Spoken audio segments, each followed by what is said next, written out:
a lot of people that struggled. We should be looking after them the best way they can, and I think the best way is to create these kind of community projects to bring people together, to make people realise that we're all more alike than we're disalike, and that being creative isn't just for particular people.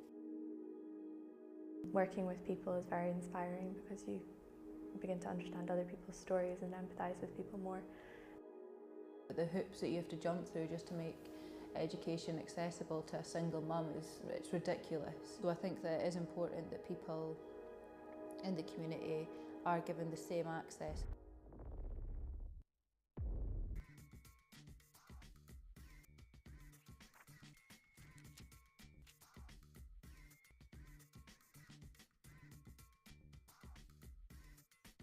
I think Dundee's kind of gone through a transformation over the last wee bit.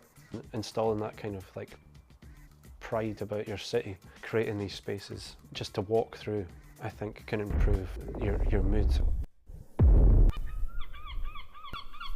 My name's Stephanie Graham. I'm a mum, I'm a jeweller and a social entrepreneur, and I'm based at the Circle in Dundee, and I'm on a mission to make Dundee the recovery capital of Europe. I struggle to find places to fit in, but this is one of the places that I do. I got involved in teaching after one of my teachers suggested that I'd probably be a good teacher. It is an escape because I have to focus on the here and now. You can't really not focus when you're playing with like tools. There is like a need to be like focused in it, otherwise it's just not worth doing.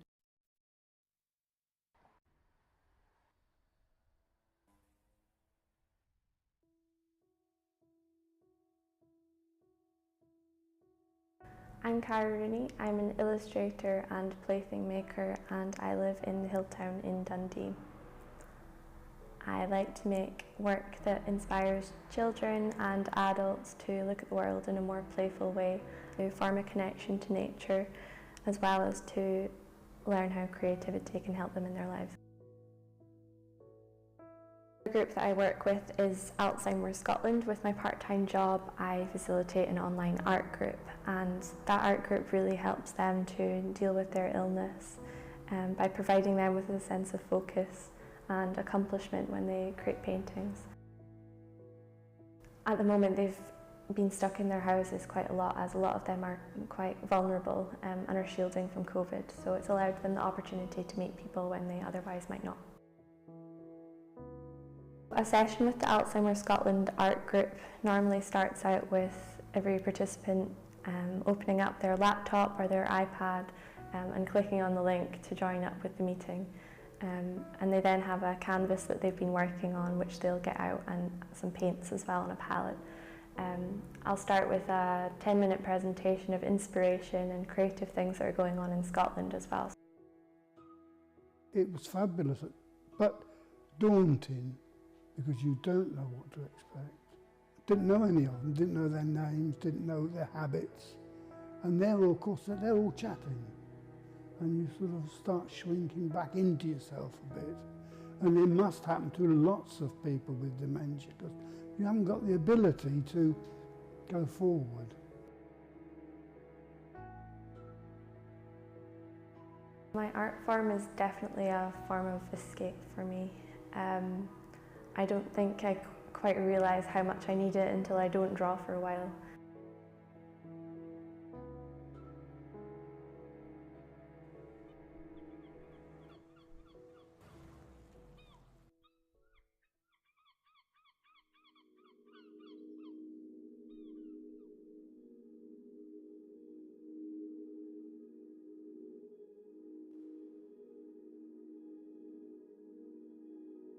My name's Gordon Crawford. I'm known as Gordy Craw. I am an artist and illustrator living in Stobie, Dundee. I like to do murals and put on exhibitions of my own work, but I also work for Art Angel, which is a community art-based project. The best way to describe this place is, I wouldn't say it was art therapy. It's definitely much more based on a community spirit, a community aspect, with art as a backdrop to it. If you have people maybe in an environment where they can It's totally non-judgmental and a very creative, kind of playful, friendly environment. I guess it helps maybe when it comes to creating relationships with other people, maybe talking through things that's happening in their lives, and maybe makes that a bit easier. The other thing that comes across in here is giving people respect. It's just community and respect and everything that humans need.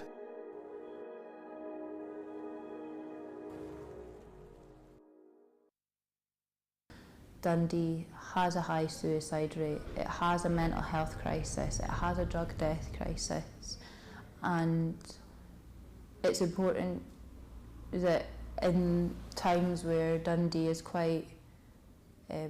quite a traumatic place to live in, that there is like little pockets of hope everywhere, and that's what I'm trying my best to provide. There's a huge problem with substance abuse, social isolation, all sorts, and the hub provides a platform for people to make their voices heard.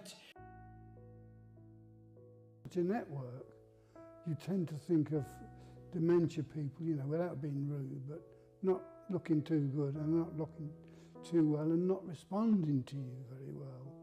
And that's not been the case with the people I've met. The people that come here are really talented as well, and they wouldn't say that about themselves, but there's just so many different techniques, and they just want to try. That's the other thing, they're not scared of trying things. I think that wide access to creative opportunities should always be encouraged in every city, and I think that especially after the last few years, everyone deserves some form of escapism. I stay inspired because I know that the end goal is, and I know that from the feedback that I get off of the people that I'm helping, that there's a need, and I do it for them more than I do it for anyone else, because I can't, now that I'm aware that there's that need, I can't ignore it, and I won't ignore it.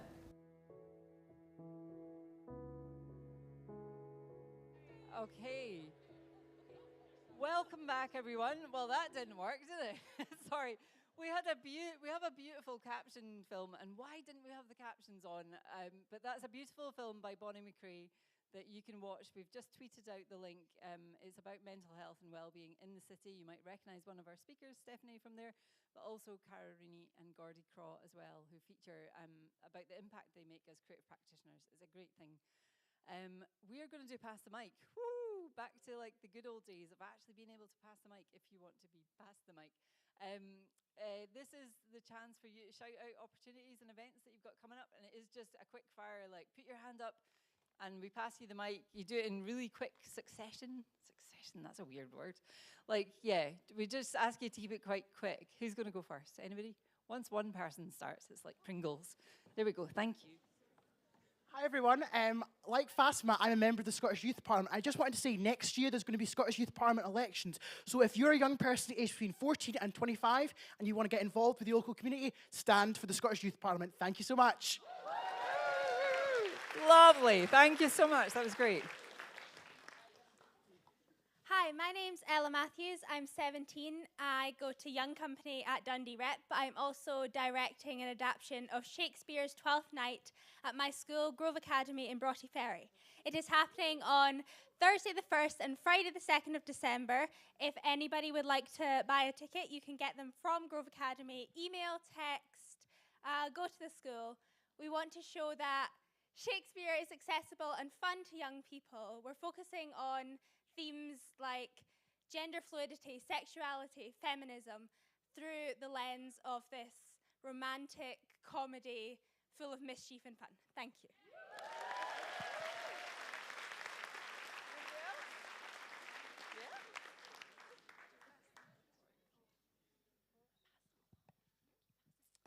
Hi, I'm Sandy, and Scrap Antics would like to ask you to check social media. Go to Creative Scotland, because we have put a call out for, we've put an open call for a commission of £10,000 to be permanently displayed in Dundee Botanics. It needs to be interactive for all and playful. And there are 2 meetings. But if you go on our website, go on any of our social medias, it's all there. But we're looking for someone to create a sculpture in the Botanics. And it's £10,000, so it's probably our biggest call out yet.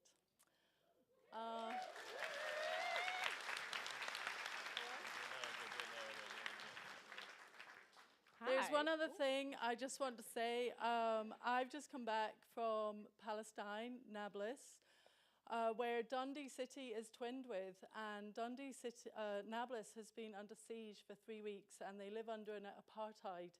And I don't want to talk about it now, but I do want to ask you all, as people with social consciences, to make yourselves aware of what is happening in Nablus and stand with the people of Palestine, because it is an occupation, it is very wrong, and the world is closing its eyes to it. Thank you very much.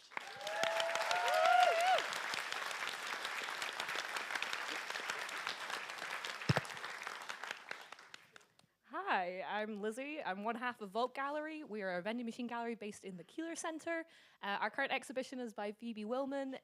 It was supposed to close tomorrow, but actually it might be running slightly longer. Unfortunately, we've had a little bit of delay with our next artist due to some lost post, but we hope that that next one will open really soon. That's by Rachel Simpson, who's a recent DJ CAD graduate. Come check us out. Thanks.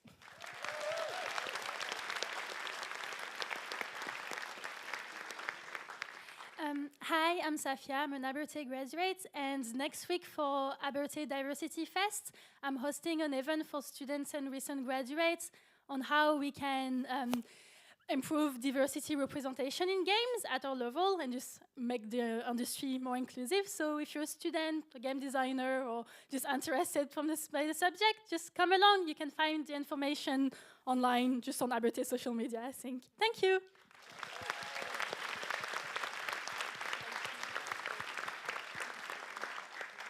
Hiya, I'm Jenny. I'm a coach for helping women kind of become more in tune with their cycles. I'm hosting a workshop at Nomad Yoga Studio on Sunday the 11th at 10 a.m. I'll take you through some breathing techniques, a womb meditation, and some crystal healing.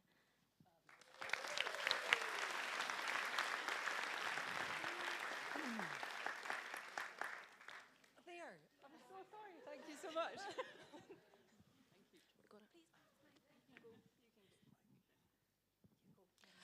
Just to make people aware, on the 25th of November, we have 16 days of activism against gender-based violence.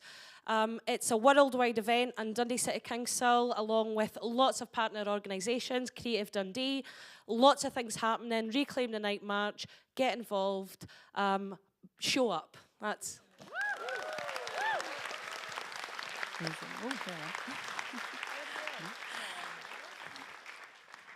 Hi, if there are any musicians or sound designers or sound artists or people with an interest in that, looking at you in the Moog t-shirt, come along to Rad Apples on the first Thursday of the month to the Dundee Audio Social, where you can meet some like-minded pals, and it's really open, so whatever level you're at, kind of try to make it really diverse and very friendly, so come along.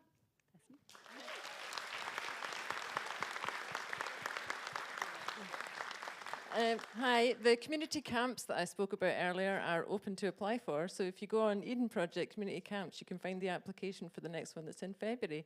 All expenses paid, all your travel, food, accommodation, and 60 other people that are all like-minded. Oh, lovely. Great.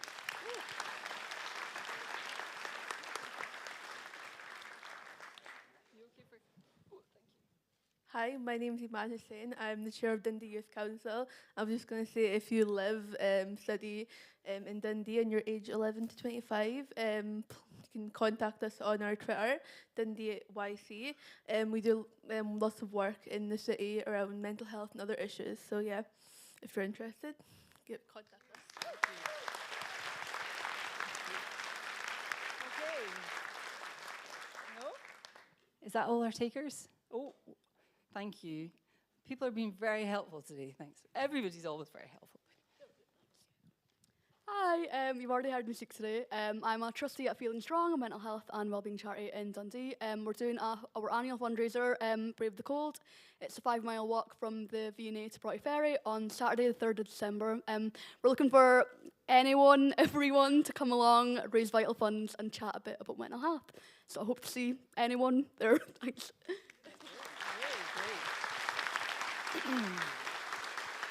Okay. Is there any last takers? Oh, one hand. Yep. Any more hands? Please feel free. We've got 1 minute left. Hi, sorry. Hi, I'm Sarah. I organise charity salsa classes in my free time for a project in Peru. It's a small project in Peru called Azawasi. If anybody's interested in joining classes, we have new blocks starting in January, and we have regular socials. It's a great place to come and socialise, meet people as well. We have people who have got married through these classes as well. And it's quite good for mood as well, dance and all that we've been talking about tonight as well. So it's salsadundee.com if you want to find out more information. You'll get my contact on there as well. Thank you.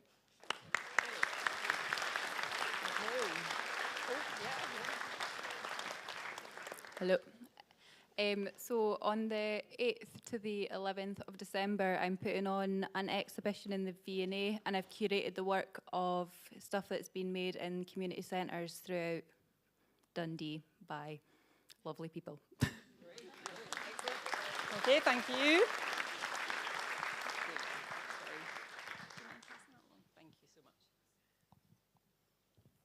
Hi everyone, I'm Judith. I do art and craft classes in Barnhill, and I have a website, justjudithdesign.com, and if anybody's interested in doing any kind of classes, I've got an open studios next weekend, so please come along if you'd like to. Thank you.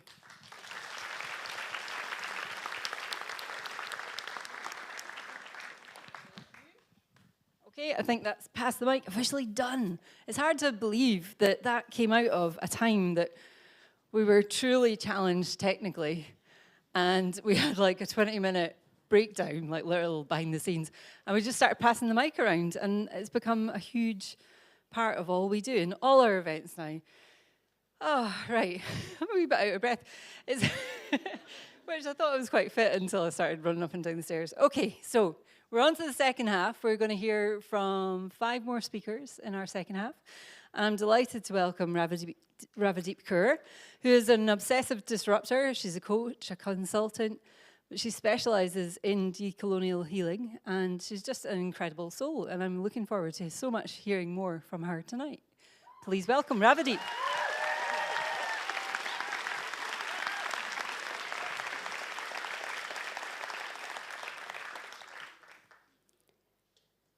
When I utter the words Sat Sri Akal, I am signifying our innate connectivity.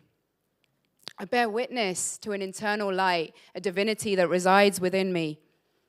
And these words take me back to my lineage and provide a unification for the divinity that resides within all of you. But where we are right now, there is very little in the way of love and light. But what we do have is a strategic movement away from our collective humanity in exchange for individualism and capitalistic needs and demands.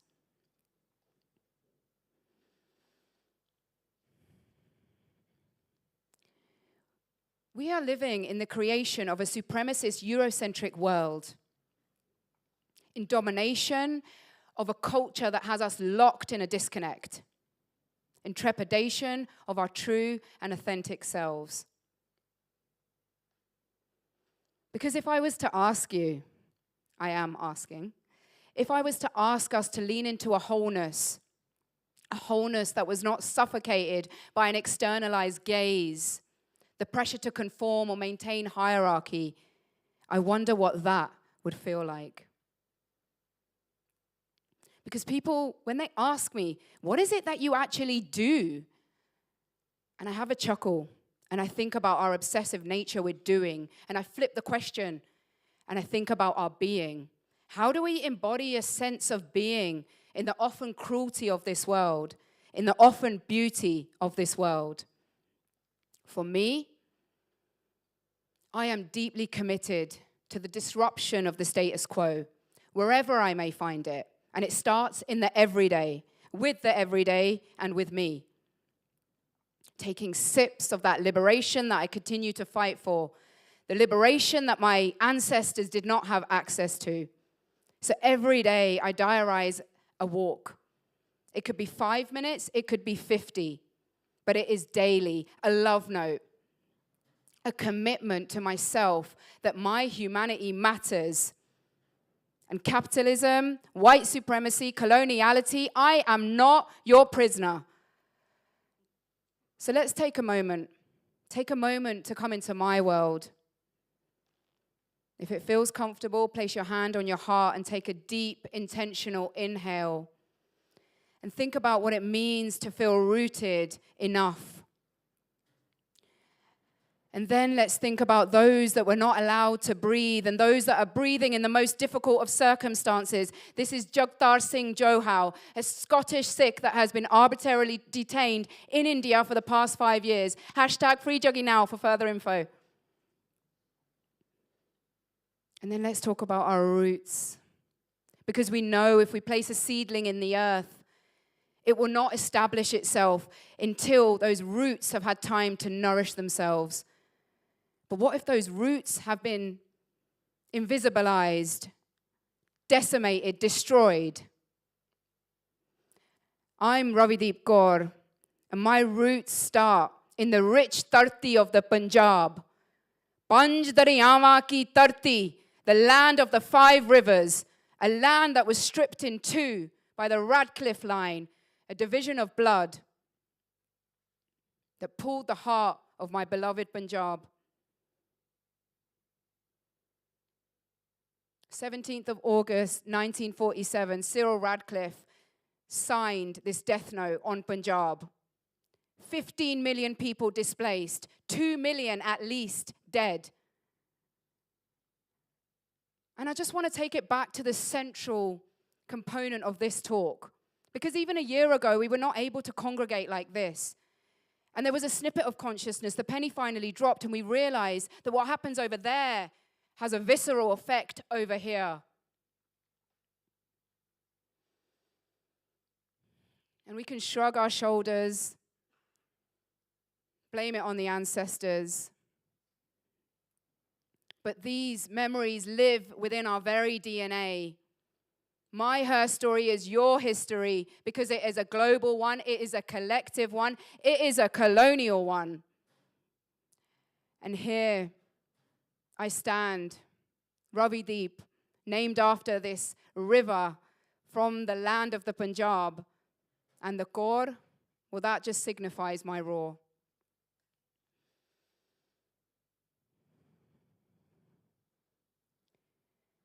These revolutionaries, you will not see their faces on mainstream International Women's Days list. But these women are courageous women. They are empowering women. They are disruptive women. And their stories need to be heard. The wisdom needs to be inhaled. These swords represent the Miri Piri, the Guru's teachings that remind me of when to protect my peace and when it is appropriate to lay down my body as a shield for the protection of another, because that is what it means to embody your value systems in your everyday. My stance, my positionality is a political one. My reclamation is a spiritual one. But this is about more than me, more than you. This is about legacy building. What are we willing to leave behind for the benefit of others? Because we can intellectualize this stuff. We can talk the talk and learn the terminology. But what I have tried to do here is decolonize our minds and the ways that we think about knowledge and wisdom. Because if we are a collective and if we are a one, then it is up to all of us to show up for something. Because Audre Lorde tells us that your silence will not protect you, and it definitely will not protect me or any other marginalized folks here in this community. So, our activation journeys do not emulate one another's, and they shouldn't. But what are you going to do? One thing that you can change to step up for something bigger. And I want to thank Gillian and Creative Dundee for providing this space to speak truth to power. I'm going to keep on keeping on.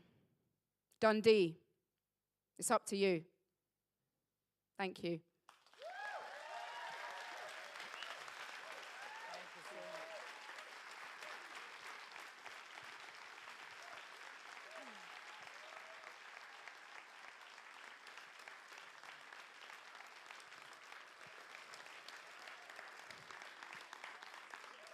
Wow. Wonderful, phenomenal. If you get the chance, and you should get the chance to spend some time with Rabadeep, I absolutely implore you to. That was brilliant. Thanks so much, Rabadeep. We're going to hear from someone who's not often on the front of this stage, but is very, very connected. And I've had the pleasure of working with him on and off for the last few years. And that is Liam Sinclair. And Liam is the Executive Director and Joint CEO of Dundee Rep Theatre and Scottish Dance Theatre. And yeah, I'm just delighted to hear more from him because, again, just somebody that's got brilliant, like, just stuff in there. And I want to hear more of the stuff. So, sorry, that sounds really rubbish. But, like, yeah, Liam's great. We love Liam. Please welcome Liam. Okay.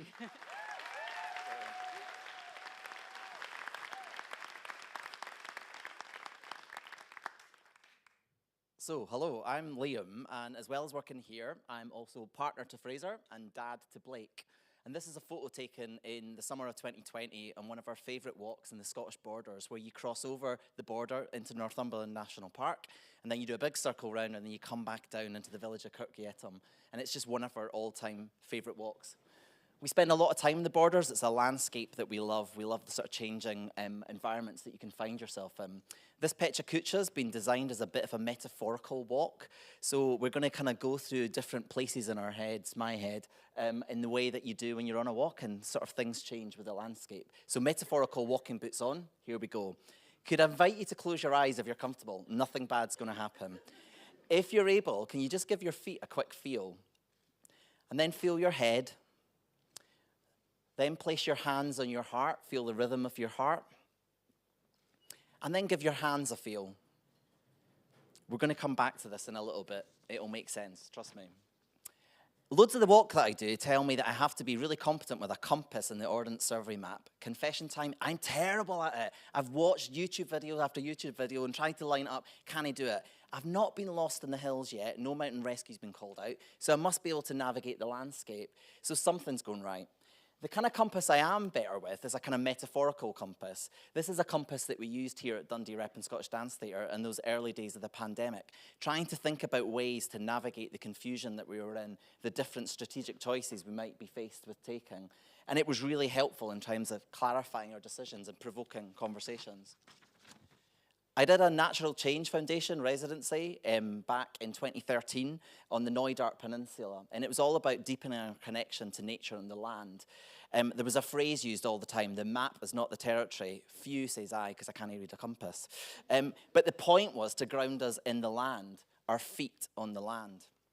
Remember this moment? Remember that point sitting on endless Zooms, all distance, Ravdeep's taking us to it as well.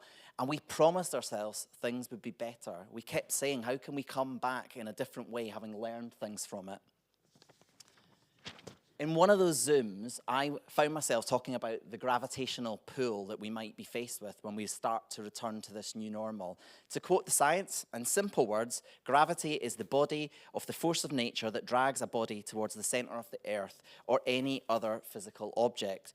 So what would be the gravitational forces that would pull Scotland's cultural community back to where they started and not where they wanted to get? Back to the compass, which of course works with a different force in nature. In recent years, neuroscientists have discovered that we can all sense electromagnetic fields subconsciously. So does that mean we have a subconscious compass in our heads? And if so, can we use that to navigate those gravitational pulls? Still, in 2020, another Zoom, this time an article was shared from local colleagues. The future sucks, can we fix it? It's a really bleak read. It basically paints a picture of the long collapse over the next few decades as the earth warms and the ecosystems die off. It urged us to consider building ecosystems. In the same period, David Attenborough, aged 94, was joining Instagram, and he had the fastest growing Instagram account ever. When he was asked why do it now, he said it's a communications crisis. And I agreed, but I wondered, is it also an empathy crisis? And surely this is where the culture community of the world comes in. Same period, a few weeks later, almost a year ago to the day, Kenyan climate activist Elizabeth Wahuti was on the stage at COP26 in Glasgow. My truth will only land if you have the grace to fully listen. My story will only move if you can open up your heart. Feet on the land, compass in the head, empathy in our hearts. At the same time, with our friends at Creative Dundee, we were setting up the Tayside Climate Beacon. And this was an initiative to bring the cultural, scientific and communities of Scotland together to make climate change. It brought hope, it brought action. To start the process, some of us ventured up to the Spittal of Glenshee, where there was a fantastic land sculpture, 9,000 square metres, installed by Martin McGuinness and Fraser Gray. And it was inspired by the giant legend of Finn MacCumhaill, who allegedly sleeps beneath the mountain, ready to come to our aid at a time of great peril. Feet on the land, compass in the head, empathy in our hearts, and giant helping hands. So back to the Scottish borders. Do you remember this moment from the summer? A threshold being crossed. I don't know if you were like me. I was sitting in my garden, absolutely roasting, but somehow feeling like a kind of chill in my head about what this really meant. I took a screenshot on my phone to mark the moment. So what is to be done? Well, I feel really hopeful that we live in a country that is prioritising the well-being economy, an alternative vision for the economic system which balances economic drivers, human well-being and a genuine respect for nature and the environment. The Wellbeing Economy Alliance is leading this work, a network of giant helping hands. Lots of handshakes going on this week in Egypt. Eyes watching, all watching to see whether is this the moment that finally our political leaders turn warm handshakes, warm words into action. But if it's going to happen, it's going to need community action to apply that pressure, and this is where we come in. On this very stage, earlier this year, the Dundee Rep Young Company created a production called Optimism. It explored how they felt about the future. And in the last moments, they live streamed going outside while we were all sat here, and we watched as they unfurled this banner that told us change is possible. So this is an image from the first Pecha Kucha here at Dundee Rep, another bit of audience participation. Transpose yourself into this image for a minute. When I stand here where the Dundee Rep Young Company stood back in March, what I see is an ensemble of change makers. And I wonder if we already have all the tools we need. So with our feet on the land, with the compasses in our heads, with empathy in our hearts, and with giant helping hands, we can be part of making this important change that drives our political leaders to make the decisions they have to make. Because change is possible, even for those that can't work a compass. Thank you.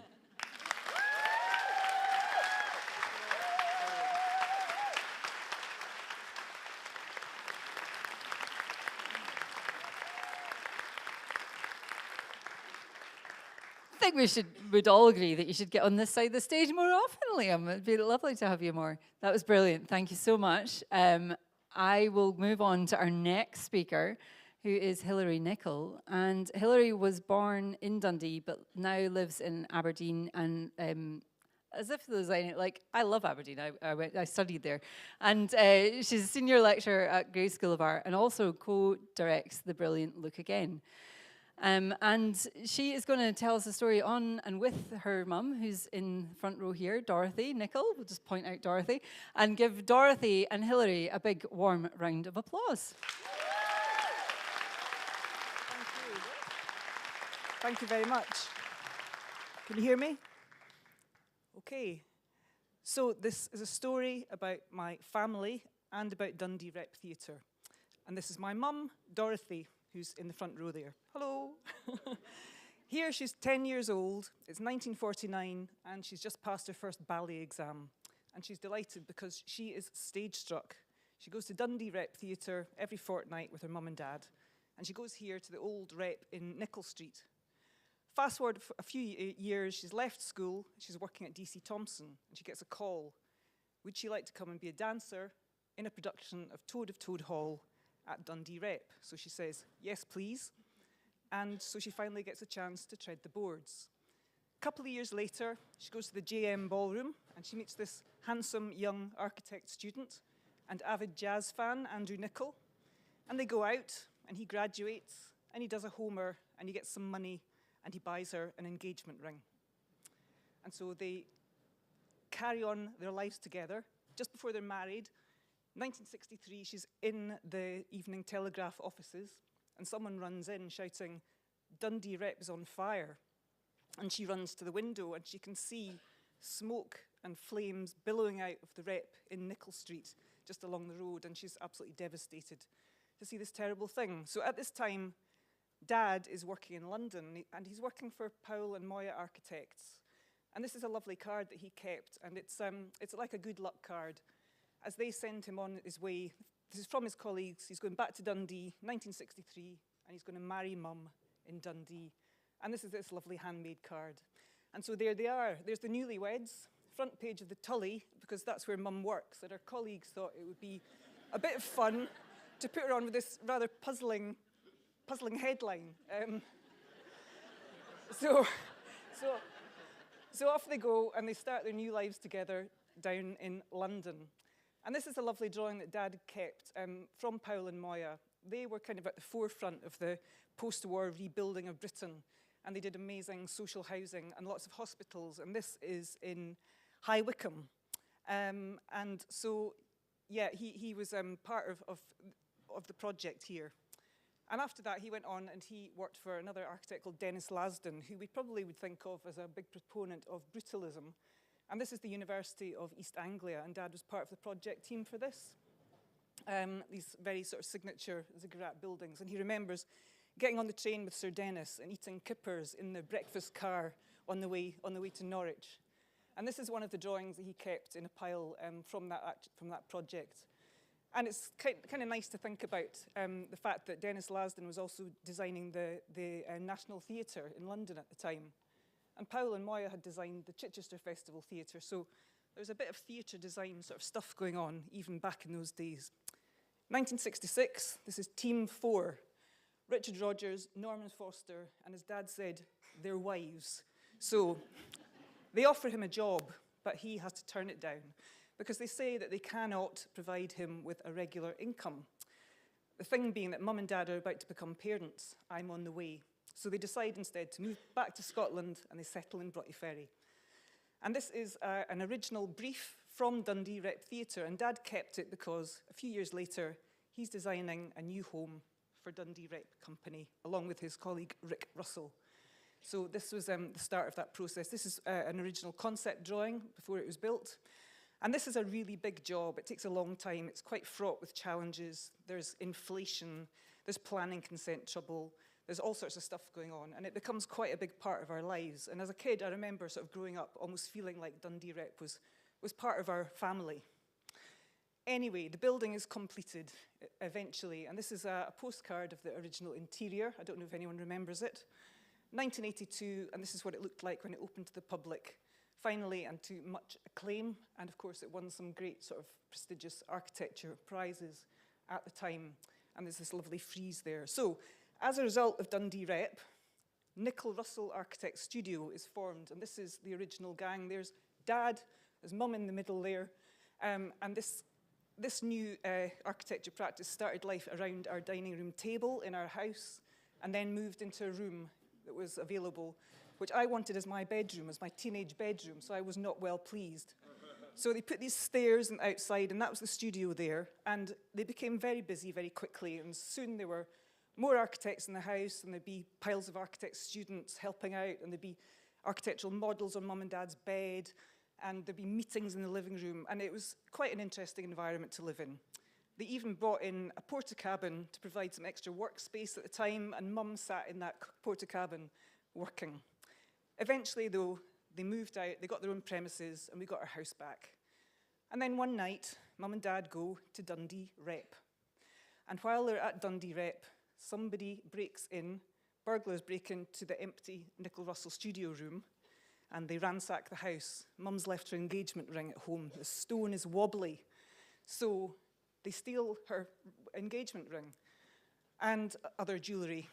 So 34 years later, I'm contacted on Facebook because Mum's ring has been found by George, a metal detectorist from Carnoustie, whose pal, Liz, is able to read the engraving in the ring. She goes to Dundee Marriage Records, goes through the birth records, finds me, and Mum is reunited with her ring last year after 34 years. So that night she went to the rep and lost her ring.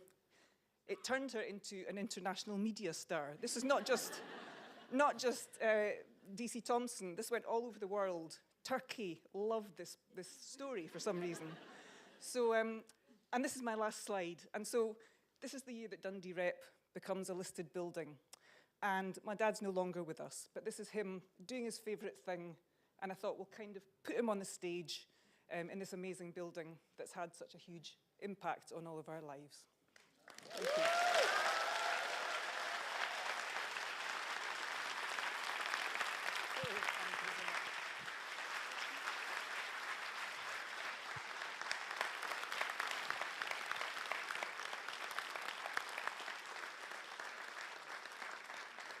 Oh, I'm so glad we were able to make that happen. Hilary and Dorothy, you don't know how long you've been on my hit list of people that I want to speak about, hear that story and let more people hear that beautiful love story.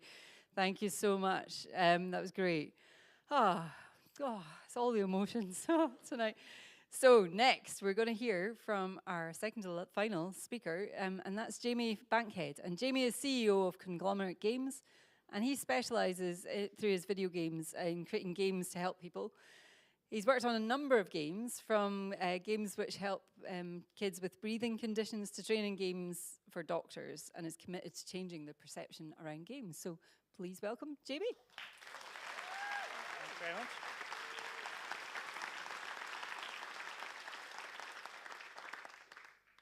Hi everybody, I'm Jamie, and I watched a bunch of these talks in preparation, and a lot of them seem to start with a really embarrassing picture, but I thought I'd rather just show that I met an actual astronaut. Nothing to do with the talk, and yeah, I did stand with a bunch of kids by myself to get that picture.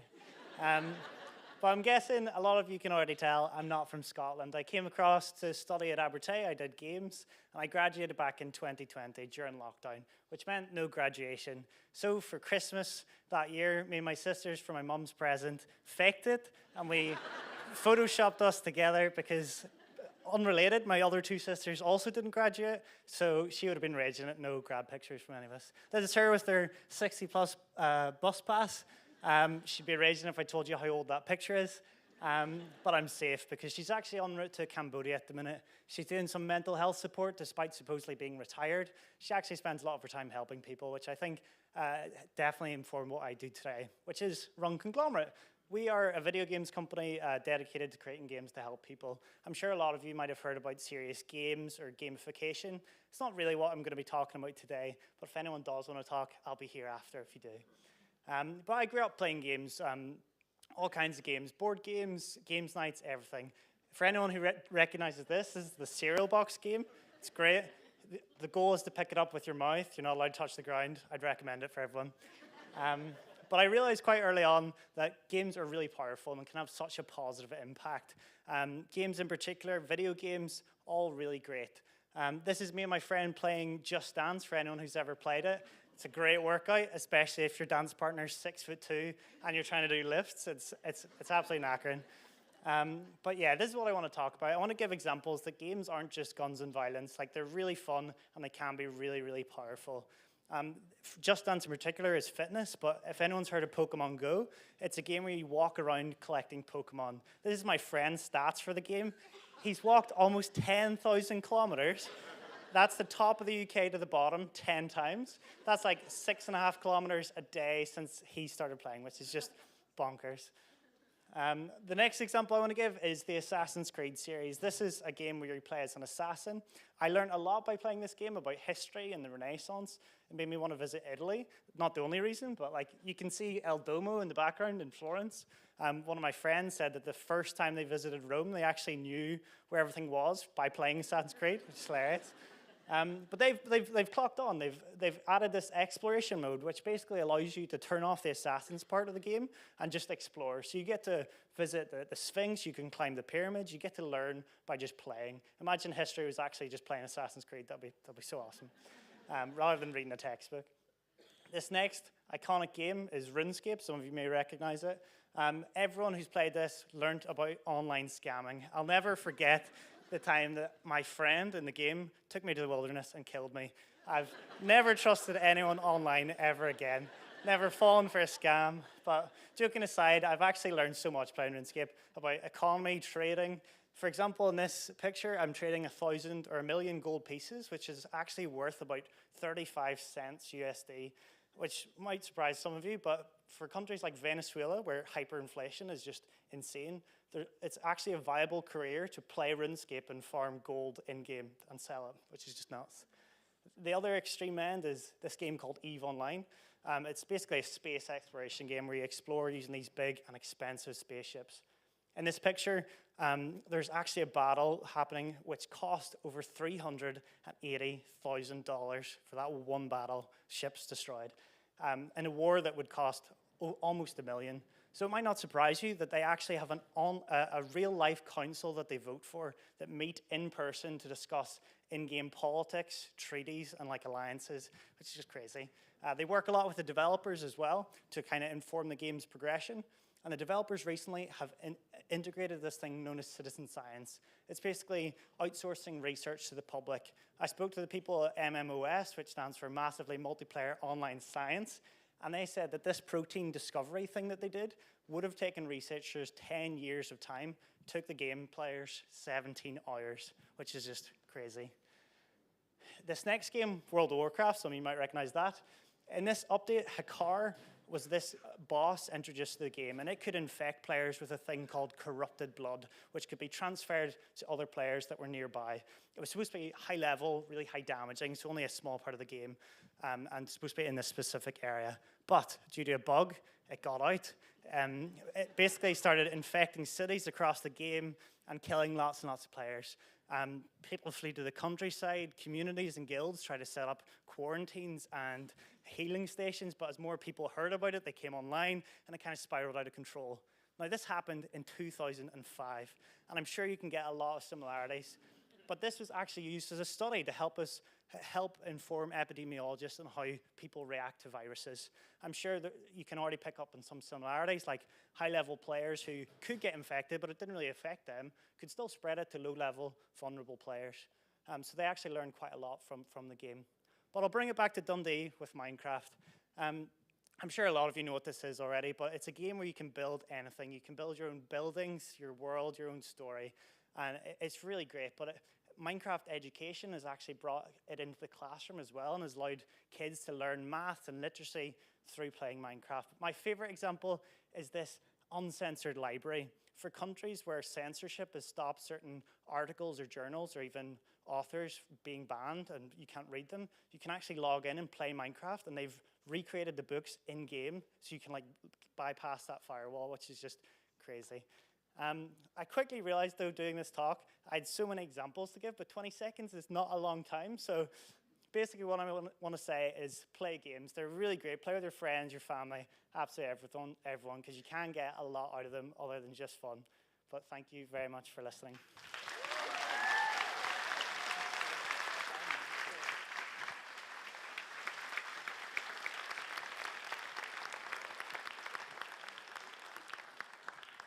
That was brilliant, Jamie. Thank you so much. Love that. And yeah, just play games. Thank you.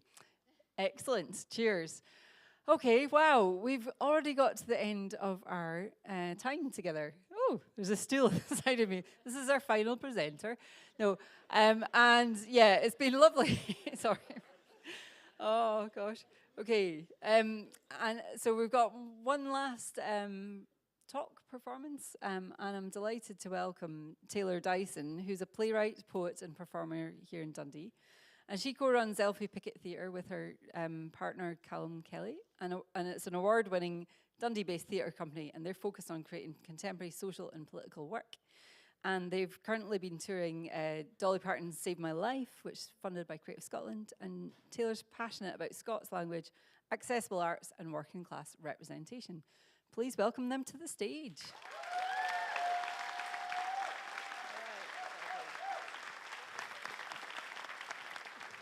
Hi, I'm Taylor Dyson. I run Elfie Pickett Theatre with my partner Callum Kelly, and I'm going to talk a wee bit tonight about working class representation in Scottish theatre, and specifically on the project we've just done, Dolly Parton Save My Life, in Dundee communities. So representation of working class and what we are trying to do. So in my opinion, I think Scottish theatre lacks accessibility, it lacks representation across the board for lots of different marginalised groups. My experience is that I'm a working class actor, playwright, and yeah, I just didn't have that accessibility as a young person going into theatre. And when I got into the industry, I realised that a lot of the people working in the industry were very different from myself. So it's quite a strange thing. So yeah, so we were trying to engage with working class audiences and present working class focused work, and that's what we were passionate about. So Elfie Pickett Theatre is a small theatre company run by just me and Callum, and we have a huge passion for social and political change. We want to create work that reflects working class life, and to me, that means through language, through creating characters that aren't stereotypical, aren't parodical, and through the stories and the themes and issues that anyone can relate to.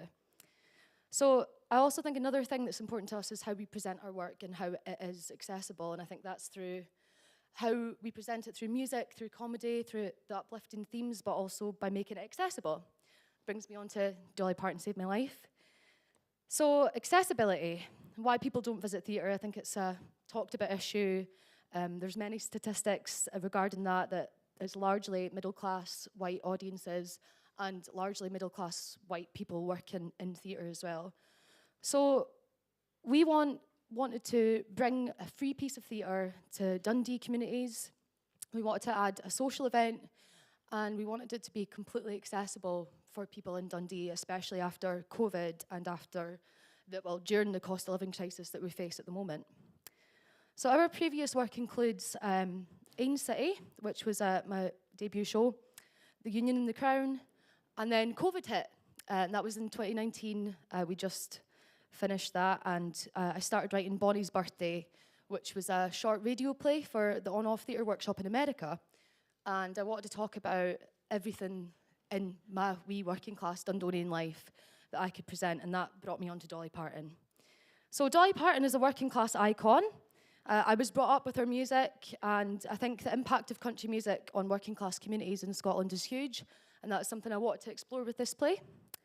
So Dolly Parton Save My Life had a lot of, it was about grief, about family, it was an all-female cast, it was about women and love of all kinds. We got funding from Creative Scotland for an R&D last year, and then we were really excited to get some funding from the Hilltown Community Centre this year to do a work and sharing progress of it. And sold out. We had 100 people on the waiting list, and we were like, yes, this can happen. We can do a community tour all across Dundee. And then that spread onto Fife and East Renfrewshire, and it went really well. And we decided on doing a social event, which included a live local musician from Dundee, which was great because we got to connect with musicians in Dundee, people we wouldn't usually connect with.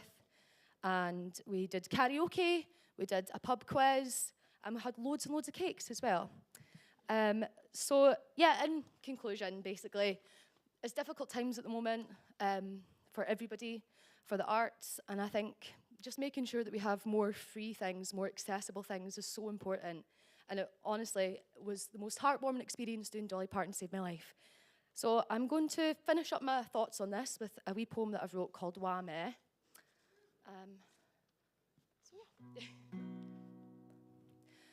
Wa Me. Wa Me, if no another Dundee lassie stuck to her hometown city. Who am I, if no another former art student with dreams bigger than talent? Wa Me, if no another girl fae a working class background running round forcing her intelligence on strangers to prove she's more than a postcode, but who needs that postcode to fund her life in another inn? See, I see the way that apes is these days, and working class is just another box to tick to make them feel like they're doing something, when in reality it doesn't quite work that way. but nothing's really in place to make folk feel part of their space. Who am I? If no another woman wants to embrace Scots, but has stopped because she has to explain the relevance to folk who hae the pretence they care about what I say, and then others that try and discriminate. What am I? If no another lassie conscious of how I present myself, characterising my clays and hairstyles because they can spot a fraud a mile off, and this imposter syndrome is rising to the max. What am I? If no another girl who used to seek sex and adventure in order to appear higher in stature than to those who were virginal, because a girl who was open about sex seems a bit more original. If I don't have a sexual anecdote and a vodka coke, am I just a boring girl with no personality? Or am I in charge of my own versatility? Identify as Scottish. Does that mean I need to name my son Hamish and only eat Scottish porridge? And more than that, surely. Look, you can't really control how others define you at the end of the day, so I think I'll take a minute to recuperate if feeling stressed by it.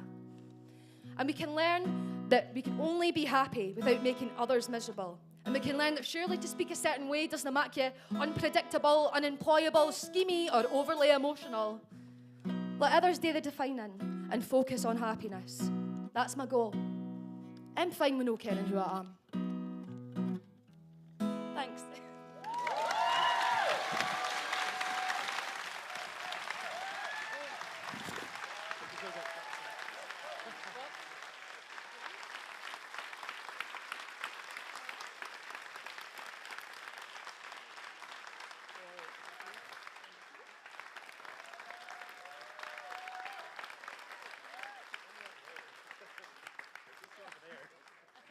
Do the slightly awkward thing. You deserve it. Your slides are still on. You could be doing, yay!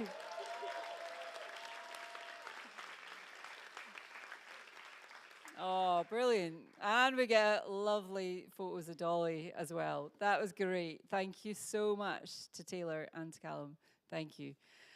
Well, as we look on to Dolly in Community Centre in Dundee, here we go. We're finished our Pecha Kucha time together. But it's been immense. It always is. And honestly, every time we go, oh, we should never do this again because it's so big and scary. And then we just do it, and then it's like, oh, that was actually lovely and really good. So it only works because of you wonderful people that come. So huge thank you to you. So I'm just going to do some brief but heartfelt thanks. Huge thanks to Dundee Rep Theatre, like all the staff and all the team behind the scenes, like for making this work, because we couldn't do it without you. So huge thanks to Dundee Rep. I'm going to say huge thanks, yeah.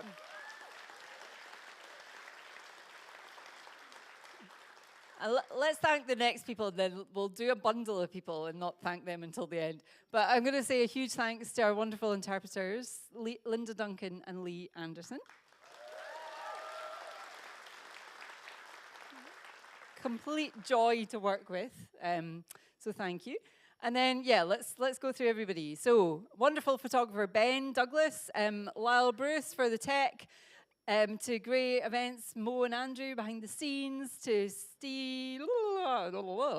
Oh, my notes have all gone weird. Oh, that is so strange. I'm so sorry. So to the Team Creative Dundee, I'm going to give them a big thanks. So yeah, thank you to Team Creative Dundee. To my notes have actually, you know that thing when you suddenly on a stage and you like, oh wait a minute, there we go. Right, sorry, I'm just going to take a deep breath there. I'm going to also thank Jurgita Vass, who did our amazing illustration that you've seen tonight. Cinderella cast and crew, come back and see it. Can't wait to do. So huge thanks. Now we get to this bit. I think I've thanked everybody. Somebody will remind me if I've not. But huge thanks to our presenters. Please join me in thanking our presenters.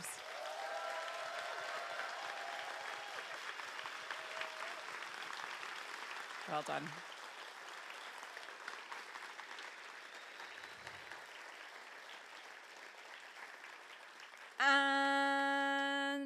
And the biggest thanks, one of the biggest thanks, goes to all of you for coming and supporting. Like, we truly couldn't do it without you.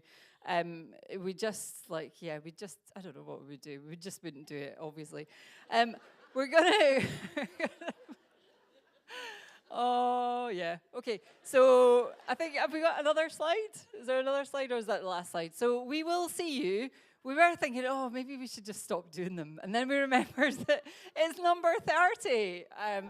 So, yeah, so we'll see you sometime in 2023. Because last time, whoops, we said would be back in February, and then we weren't. It takes an awful lot of care and thought to put into this, as you can all tell, I'm sure. So please, if you want to come and speak, then get in touch with us. If you want to be part of it, we'd love to have you. We'll see you next year. Bye.